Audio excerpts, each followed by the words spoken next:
Il se réveille en moi. Conférence donnée en 1967 par Neville Goddard. Le sujet de ce soir est « Il se réveille en moi ». Je devrais dire « Il s'éveille en nous ». Qui c'est? Le Seigneur Jésus-Christ, qui est crucifié en nous. Il n'a jamais été crucifié sur quoi, que ce soit en dehors de l'homme, et parce qu'il a été crucifié en nous, il doit ressusciter en nous. Paul a dit « J'ai été crucifié avec Christ. Ce n'est pas moi qui vis, c'est le Christ qui vit en moi ». Et si nous avons été unis à lui, dans une mort comme la sienne, nous serons certainement unis à lui, dans une résurrection comme la sienne. La résurrection, bien qu'elle ne soit décrite dans aucune partie de l'Écriture, est vraiment le point culminant, le centre même de la foi chrétienne. Comme Paul l'a dit, si Christ n'est pas ressuscité, alors notre foi est vaine et nous sommes, en tant qu'hommes, les plus à plaindre. Fermez les guillemets, dimanche matin, les églises vont proclamer que Christ est ressuscité, et elles le devraient, parce que Christ est ressuscité, mais comment le savons-nous? Par les témoins, par ceux qui ont fait l'expérience de la résurrection. L'expérience de la résurrection dans la vie des apôtres est le témoignage intérieur indispensable sans lequel Jésus-Christ aurait pu ressusciter, mais n'aurait pas pu être prêché comme ressuscité. Celui qui est appelé, qui fait l'expérience de la résurrection, qui fait l'expérience du christianisme dans sa plénitude, est un apôtre, car vous ne pouvez pas en faire l'expérience, et ne pas voir le Christ ressuscité. Venant de l'intérieur, tous seront ressuscités, un par un, pour s'unir en un seul corps, un seul esprit, un seul Seigneur, un seul Dieu et Père de nous tous. Il n'y en a qu'un. Il nous est dit dans les Écritures que nos corps humbles seront changés pour être d'une seule forme avec son corps glorieux. Pas comme elle, mais d'une seule forme avec elle. Il n'y a qu'une seule forme, un seul corps, un seul esprit, une seule espérance, un seul Seigneur, une seule foi, un seul baptême, un seul Dieu et Père de nous tous, qui est au-dessus de tout, à travers tous et en tous. Et dans le chapitre 8 de Marc, il est dit, « Ceux qui ont honte de mes paroles, de lui, le Fils de l'homme, auront honte quand il viendra dans la gloire de son Père avec les anges célestes. » Fermez les guillemets, ces paroles précèdent la résurrection. En fait, lorsque le drame touche à sa fin, ces événements, bien que séparés dans le temps, ne sont qu'une partie d'un seul et même complexe. Maintenant, permettez-moi de partager l'un d'entre eux avec vous. En 1946, je me suis senti soulevé en entendant un chœur céleste chanter mes louanges et ma victoire sur la mort. J'avais l'impression d'être un être de feu, revêtu d'un corps d'air. Le corps était lumineux par lui-même, comme il est dit dans le chapitre 9 de Marc. Ses vêtements rayonnaient de lumière avec une telle intensité qu'aucun foulon sur la terre ne pouvait blanchir un vêtement comparable à celui-ci. Fermez les guillemets, le vêtement n'était pas blanc, mais rayonnait de lumière. Il n'y avait pas besoin de lumière extérieure, pas de soleil, pas de lune, pas d'étoiles, car j'étais assez léger. Je pouvais voir aussi loin que la vision le désirait, et alors que je glissais sur une mer d'imperfection humaine, tout le monde était rendu parfait. Les yeux revinrent dans les orbites vides des aveugles, les bras manquants en revinrent, les boiteux marchèrent. Toutes les imperfections imaginables s'évanouissaient à mesure que je passais à côté, accompagné de ce merveilleux chœur céleste qui chantait mes louanges et m'appelait par mon nom. Quand la dernière a été rendue parfaite, le refrain a chanté « C'est fini », qui est le dernier cri sur la croix. Et j'ai senti moi-même, maintenant un être de feu vêtu d'un vêtement d'air, me cristalliser en ce tout petit corps appelé Neville. Je me sentais si liée, si restreinte, comme si je ne pouvais pas me tourner dans n'importe quelle direction. À ce niveau, votre corps est animé et merveilleux, mais vous ne pouvez pas le comparer à ce vêtement rayonnant qu'est votre moi transfiguré. Vous porterez ce vêtement céleste avant de faire l'expérience de la résurrection, mais c'est le vêtement du Christ ressuscité. Il n'y a pas d'autre vêtement du Christ, et il n'y a qu'un seul Christ, donc tous ceux qui sont ressuscités, c'est lui.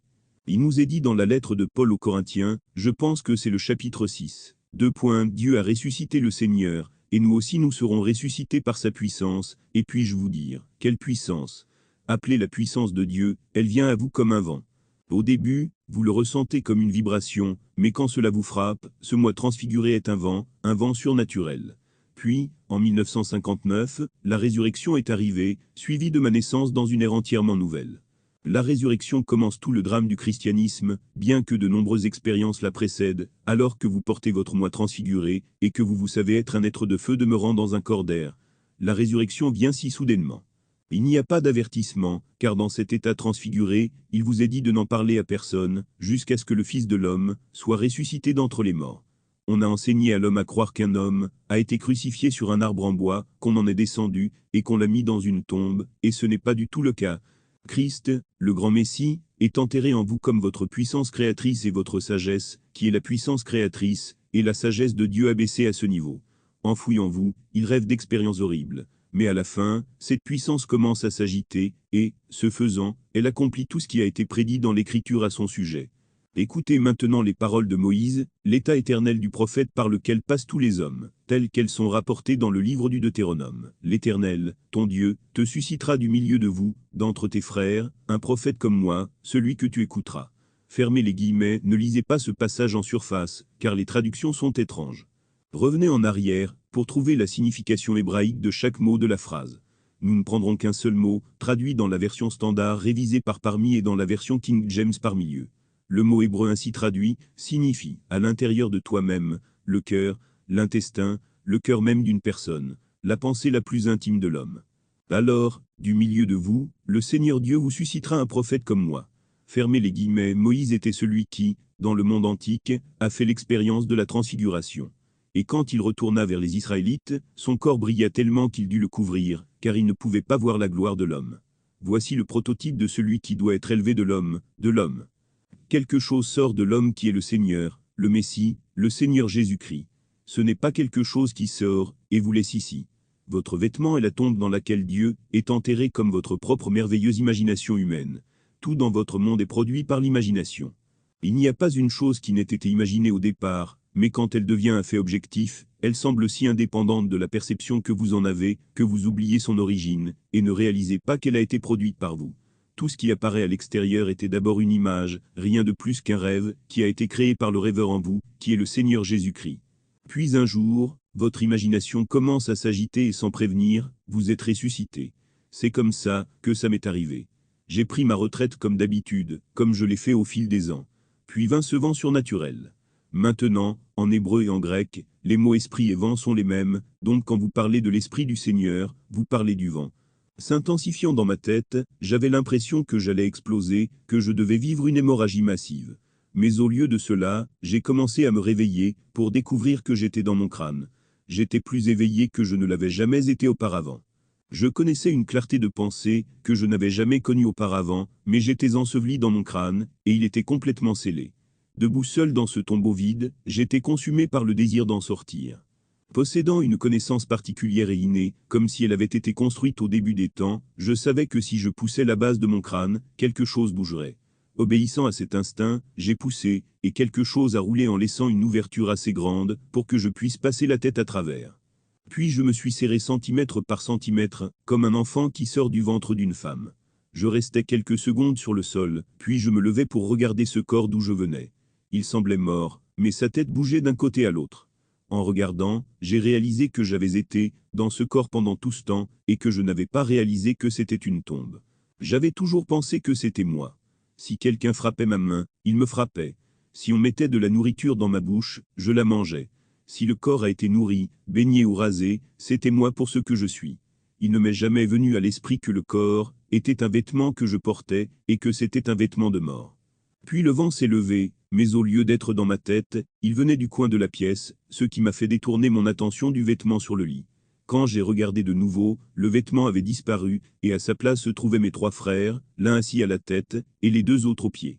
Eux aussi entendirent le vent, car l'un d'eux se leva, et, tandis qu'il s'en approchait, son attention fut attirée par quelque chose sur le sol, et avant même de le ramasser, il dit « C'est le bébé de Neville ».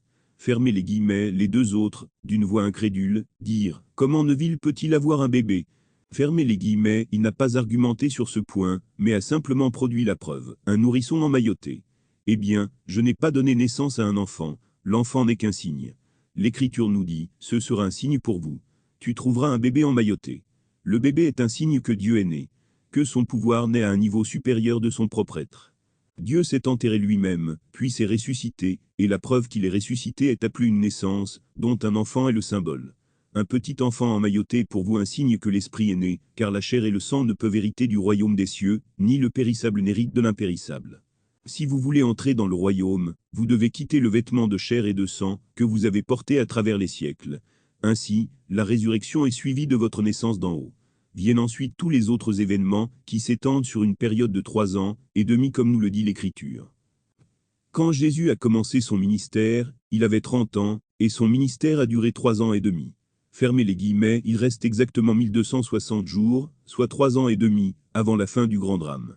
Alors, Comme il nous est dit dans le livre des Actes, maintenant sous la forme d'un livre appelé Paul, vous resterez dans le monde, parce que le besoin est grand de persuader les autres du royaume de Dieu, et de la vérité concernant Jésus-Christ, et certains seront persuadés, par ce que vous dites, tandis que d'autres ne croiront pas. Alors tu quitteras ce monde pour ne plus jamais revenir, car tu t'auras élevé à une puissance supérieure, et tu sauras que tu es l'unique Dieu et Père de tous. Il n'y a pas beaucoup de Christ, qui courent çà et là. Il n'y a pas beaucoup de Messie, un seul. Nous sommes tous unis en un seul corps, un seul esprit, une seule espérance, un seul Seigneur, une seule foi, un seul baptême, un seul Dieu et Père de nous tous. Le mot Jésus et le mot Jéhovah signifie Jéhovah sauve, ou Jéhovah est le salut et le seul sauveur mentionné dans les Écritures est le Seigneur. Je suis l'Éternel, ton Dieu, le Saint d'Israël, ton sauveur, et en dehors de moi, il n'y a pas de sauveur. Fermez les guillemets, il est où? Crucifié au-dedans de vous. S'étant limité à l'homme en assumant l'état de mort, Dieu transcende la limitation de ce petit vêtement et vainc la mort. Tout dans ce monde croît, décroît et disparaît. Il n'y a rien ici d'éternel, rien d'immortel. On parle de quelqu'un qui a l'immortalité dans son architecture ou sa musique, mais c'est un non-sens. C'est un monde de mort où même, la montagne la plus concrète se décompose. Mais il y a quelque chose d'enfoui, dans l'homme qui est immortel, destiné à surmonter la limitation qu'il s'est imposée. Et quand il se lève en vous, c'est vous qui vous levez. Et quand l'union a lieu, ce n'est pas une autre. Sans perte d'identité, vous porterez le vêtement du Christ ressuscité. Sans perte d'identité, chaque enfant né d'une femme portera l'unique vêtement du Christ ressuscité. Ne me demandez pas d'expliquer le mystère de la façon dont on peut tout contenir, mais c'est le cas. Vous pourriez tout aussi bien vous demander comment votre corps peut contenir des milliards de cellules, ou votre cerveau des milliards d'atomes, je ne sais pas. Comment puis-je dire que mes propres reins contiennent autant d'enfants que je suis capable d'engendrer?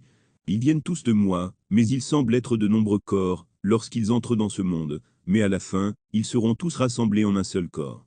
Maintenant que vous êtes fragmentés, lorsque vous êtes rassemblés dans un seul corps, vous êtes beaucoup plus grand que vous ne l'étiez avant la fragmentation, car la vérité est une illumination toujours croissante. Il n'y a pas de vérité ultime. Si c'était vrai, ce serait la stagnation. La vérité ne cesse d'augmenter, de même que le pouvoir et la sagesse. Dieu a enterré sa semence créatrice en vous, et alors qu'elle commence à s'éveiller, vous êtes transformé en conscience. Comme il nous est dit dans Philippiens, il changera mon humble corps, pour qu'il ne fasse qu'un avec son corps glorieux. Fermez les guillemets, cela se fait, lorsque le Christ est formé en vous. Votre corps humble est transformé pour n'être qu'une seule forme avec son corps glorieux, car tel qu'il est formé en vous, il est votre moi-même. Et quand tu ressusciteras d'entre les morts, tu devras être lui, car seul le Seigneur est ressuscité. Il vous est dit, Dieu a ressuscité le Seigneur, et nous sommes nés de nouveau par la résurrection de Jésus-Christ en nous. Fermez les guillemets, si Jésus-Christ est à l'intérieur, et que je suis né de nouveau par sa résurrection, et que je n'en vois pas un autre, mais que je sais que je suis ressuscité, alors je l'ai trouvé, non pas comme un autre, mais comme ma propre merveilleuse imagination humaine. Maintenant, mettez-le à l'épreuve. Permettez-moi de vous donner quelque chose, ce soir pour mettre vos dents mentales. Un de mes amis qui est ici ce soir m'a raconté une expérience qu'il a eue dans un rêve. C'était un acteur, jouant le rôle, et portant le costume d'un grec. Dans la scène, il devait être abattu, et l'acteur qui devait lui tirer dessus a reçu l'ordre d'utiliser une balle à blanc, mais cette nuit-là, la balle était réelle. Alors qu'il tombait sur le sol, il s'est relevé de ce corps, complètement ramené à la vie et a dit « Pourquoi ce SOB? Il m'a tiré dessus ». Fermez les guillemets, puis il s'est réveillé. La semaine dernière, le neveu de Milton Berle, un beau jeune homme d'une vingtaine d'années, simulait l'arrestation d'un voleur de voiture. C'était aussi un drame, car il ne s'agissait pas d'un événement réel. L'adjoint ne savait pas que son arme était chargée, mais alors que Berle, qui jouait maintenant le rôle du voleur, commençait à courir comme on lui demandait, l'adjoint a sorti son arme et l'a abattu. Maintenant, si cela pouvait réconforter la famille du garçon, je leur dirais que leur fils a fait l'expérience de la résurrection. Il a fait l'expérience de la naissance d'en haut. Il a fait l'expérience de la paternité de Dieu par la découverte du Fils unique, David, qu'il appelle Père, et il attend maintenant que le rideau final, sous la forme d'une colombe, descende. Je dis cela, car si le prélèvement de sang innocent entraîne la rédemption, comme c'est le cas dans le cas de mon ami, alors le meurtre du jeune Berle entraîne également la rédemption. Si seulement l'on pouvait voir que tout, dans ce monde bouge pour le bien, parce que Dieu a tout prévu. Comme je l'ai prévu, il en sera ainsi, et comme je l'ai prévu, ainsi en sera-t-il. Je ne reviendrai pas en arrière tant que tout ce que j'ai prévu ne sera pas parfaitement accompli. C'est ce qu'on nous dit dans les Écritures. Et toute chose concourt au bien de ceux qui aiment le Seigneur, et je suis tout à fait sûr que le jeune garçon fréquentait une sorte de synagogue ou d'église, et qu'il y avait une certaine mesure d'amour là-bas.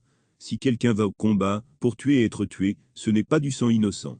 Mais quand quelqu'un passe innocemment, peut-être dans une marche de protestation, et que quelqu'un le tue, c'est son sang innocent. Il n'avait pas l'intention de tuer qui que ce soit, mais marchait sans armes, lorsqu'il a été abattu. Maintenant, quelle bénédiction ce désastre apparent serait, si ce sang innocent aboutissait à la rédemption, qui est une élévation complète, et une élévation de cette roue de la récurrence, de cette mort éternelle. C'est pourquoi je vous le dis, le Seigneur Jésus-Christ se réveille en vous, et quand il se réveille, vous êtes lui, car à la fin, il n'y a que Jésus. En gravissant la montagne, vous voyez Moïse, le prototype de la loi, et Élie, le prototype de la promesse. Mais lorsque vous revenez du sommet de la montagne, maintenant pleinement éveillé, le prototype de la loi et de la promesse a disparu, et vous marchez en sachant que vous êtes l'incarnation et l'accomplissement de toute loi et de toute prophétie. Ainsi, à la fin, il n'y a que Jésus, et vous êtes lui. Il n'y a rien d'autre que Jésus, qui est Jéhovah. C'est lui qui joue tous les rôles, car il n'y a rien d'autre que Dieu. Ainsi, à la fin, tout le monde se réveillera, car tout le monde est cet être qui est l'Élohim, l'unité composée d'un composé d'autres. Nous sommes les dieux qui ont accepté l'unité de rêver de concert. C'est l'unité. Voici le rêveur, l'assemblage des dieux en parfait accord. Dans une seule conscience, nous acceptons le jeu, et nous nous fragmentons, mais seul le Dieu unique joue tous les rôles. Vous dites je suis avant de dire quoi, que ce soit, et je dis je suis avant de dire Neville. Si vous vous appelez Jean, avant de dire Jean, vous dites je suis. C'est le nom de Dieu. Il n'a pas d'autre nom. Vous ne pouvez pas diviser ce que je suis, mais vous le voyez fragmenté quand vous en voyez un autre. Vous pouvez regarder une fragmentation, mais vous ne pouvez pas diviser je suis. Comment pouvez-vous le faire? Allez leur dire que je suis mon nom pour toujours. C'est le nom sous lequel je serai connu à travers toutes les générations. Vous ne pouvez pas le diviser. Vous pouvez poser une question et quelqu'un d'autre peut répondre, mais sa réponse vient d'une source qui dit « Je suis Grâce, je suis Jean, je suis Paul, ou je suis Bill ». Toutes les réponses précèdent le masque qu'il porte en disant « Je suis », donc à la fin, il n'y a qu'un seul Dieu, un seul, rien que Dieu. Cette merveilleuse histoire est vraie. Je ne parle pas par ouï-dire ou par spéculation. Je ne théorise pas, mais je vous dis ce que je sais par expérience. Je suis comme Paul, il faut que je reste, et que je le dise à cause du besoin, et je le dis du matin au soir, et les uns croiront, tandis que les autres ne croiront pas. Mais quand je m'en vais, ceux qui croient continueront le message et les autres finiront par croire. Personne ne sera perdu, car à la fin, tout le monde sera racheté, parce que si l'un d'eux est parti, le tout n'est pas assemblé. Il y aura une pièce manquante dans le puzzle, et personne digne du nom de Dieu n'en laissera une seule pièce. Il ne peut pas l'enfoncer, il doit l'adapter comme il se doit.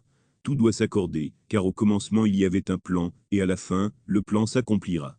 Tous s'éveilleront à la connaissance qu'ils sont Dieu. Il n'y a rien d'autre que Dieu.